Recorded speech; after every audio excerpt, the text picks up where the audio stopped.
Olá, tudo bem? Nosso tema de hoje é inteligência artificial e advocacia. Há riscos para o advogado? É um tema interessante que gera polêmica. Alguns acreditam que sim, outros pensam que é uma ferramenta que ajuda a advocacia, mas esse é um tema interessante para falarmos aqui. Mas antes, tenho que contar uma novidade para vocês. Agora, além aqui do YouTube, o OpenJur também está lá no Spotify. Quem tem a plataforma, vai lá e busca por OpenJur, podcast jurídico, e nós vamos discutir assuntos diversos também lá na plataforma de aula, certo? Mas vamos lá. Você já parou para pensar se a inteligência artificial pode substituir o advogado? Pode substituir a advocacia? Essa é uma das grandes discussões do momento. A cada dia surgem novas ferramentas que geram petições, analisam processos, até mesmo automatizam protocolos.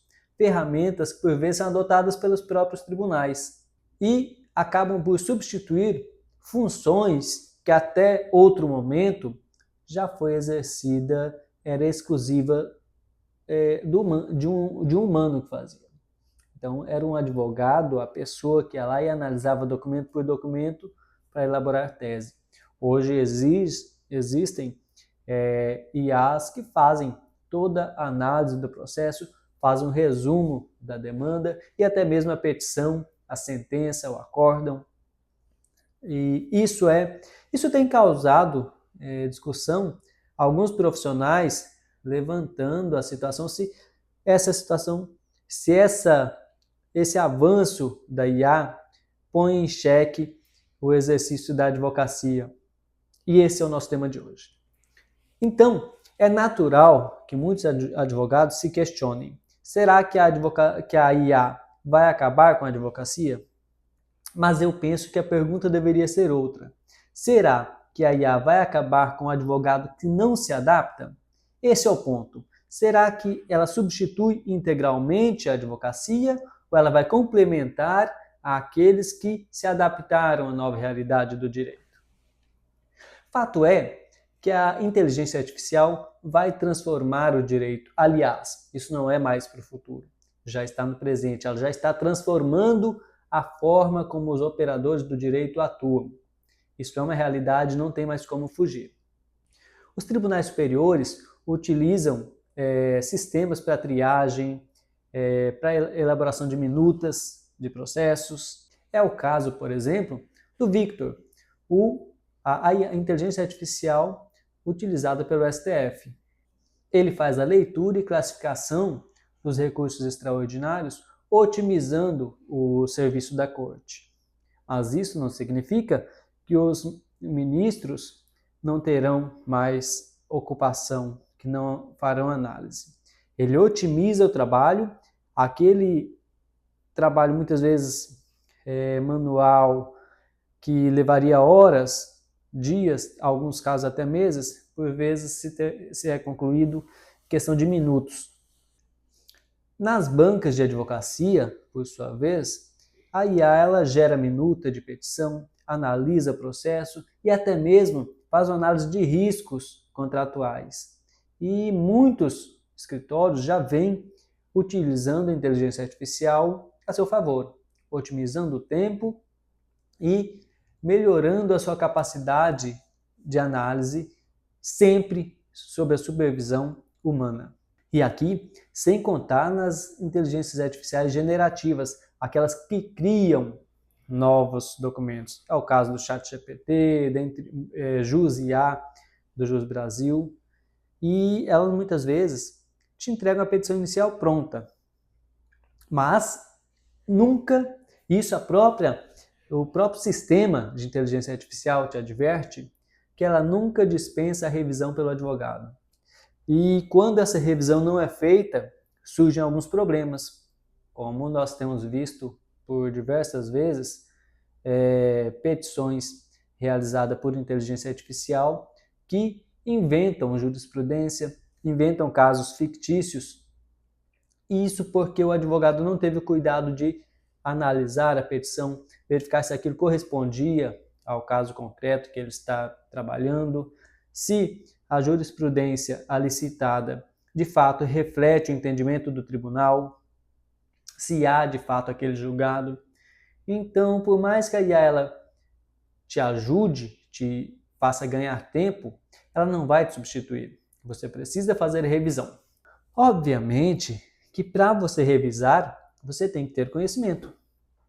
Então, eu só consigo dizer se a IA acertou ou errou se eu souber o que é o certo.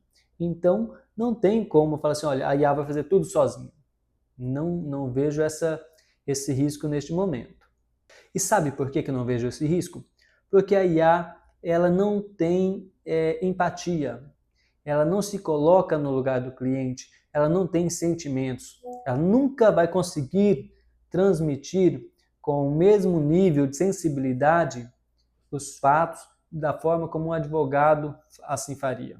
Inteligência artificial, ela não compreende o ambiente, a IA ela não compreende o contexto social, ela não tem vínculo com o cliente. Então ela nunca vai conseguir descrever os fatos com a humanidade necessária para se convencer o julgador daquele caso. Então o que nós vemos é que o papel da inteligência artificial é automatizar aquelas tarefas repetitivas. Muitas vezes você precisa fazer um resumo dos fatos em um processo. Nesse ponto, a IA vai ser muito útil, porque para o resumo você não precisa criar nada, você não precisa da empatia no resumo, você não precisa do senso crítico no resumo. Ela vai resumir os fatos e você passa a trabalhar neles a partir daí. A partir de então, o advogado, com esse resumo em mão, ele que entende o contexto social, tem empatia com o cliente, ele passa a elaborar a sua petição, tendo o texto da IA como mera fonte de informação. Pois é o advogado quem domina a oratória. É ele que vai transformar em texto aquilo que o cliente lhe transmitiu. Assim, a advocacia potencializa seu trabalho, transformando aquilo que muitos veem como concorrência, como risco, em aliado ao seu trabalho. Então, o que nós percebemos é que nós estamos diante de uma mudança de paradigma. Nós não estamos mais falando de um direito que se vinculava unicamente aos livros, aos códigos escritos.